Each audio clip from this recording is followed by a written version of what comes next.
The Molly dive stand could not be a more appropriate backdrop for this week's historic day-night test match that could determine the destination of the Women's Ashes trophy. At North Sydney Oval, one of Australia's oldest cricket grounds where white picket fence sit among grassed hills and heritage-listed buildings, it's both fitting and rare that one of the stands should be named after a female player. Dive is howardly known in cricket as sporting arenas but holds numerous and envious records.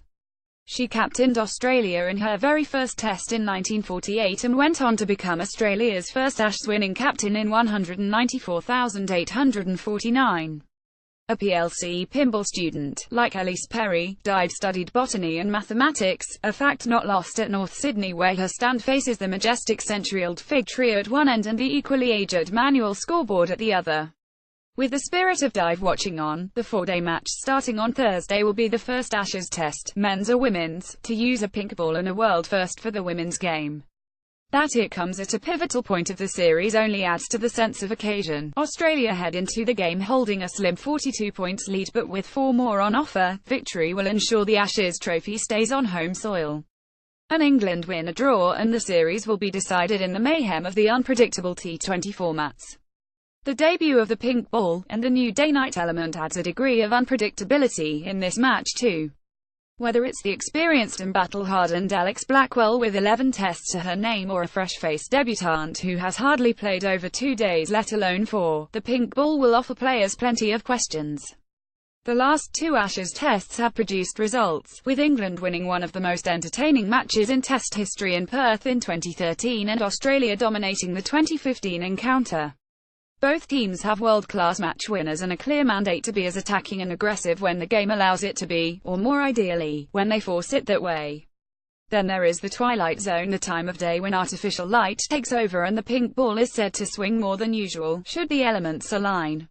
And with 20 wickets needed for a win, this is the moment that could become the focal point of the match. But there's another byproduct of the pink ball that could play a role for both bat and ball when it doesn't do much. Unlike red and white balls, the pink one loses its hardness and wears a lot quicker. The faster reduction in lacquer, hardness and seam presentation means less movement for bowlers and a greater skill set required to get through the batter's defences. Bowling units will need to find ways of not just restricting runs but also taking wickets on a batting-friendly wicket. Batters will require a balance of attack and defence, patience and aggression. Quick guide: the 22nd of October, Brisbane, Australia won by 2 wickets. The 26th of October, Coffs Harbour, Australia won by 75 runs. DLS method: the 29th of October, Coffs Harbour, England won by 20 runs. The 17th of November, North Sydney. The 19th of November, Canberra. The 21st of November, Canberra. Thank you for your feedback. While Australia have the inspirational memory of Dive, England will be looking to emulate Jan Britton, one of the game's greats and the Ashes' highest ever run scorer.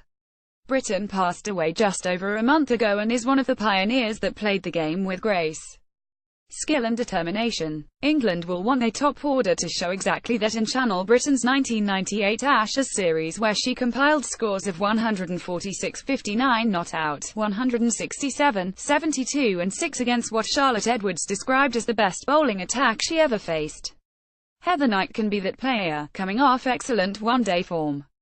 So too can Sarah Taylor, however she has yet to score a half-century in the Test arena in 15 innings. England should feel reasonably confident in the run-scoring department. Their greatest concern will be their wicket-taking ability. The fact that England were only picking up an Australian wicket every 42.6 balls in the OD series is cause for concern. With that in mind, Australia will take to the North Sydney Oval and try to embrace the swashbuckling flair of Dive with a bat. She once scored 210 in 180 minutes against England in 1951, but at some point over the 4 days, how the hosts can take 20 English wickets and pick up all 4 points is likely to become a focal point.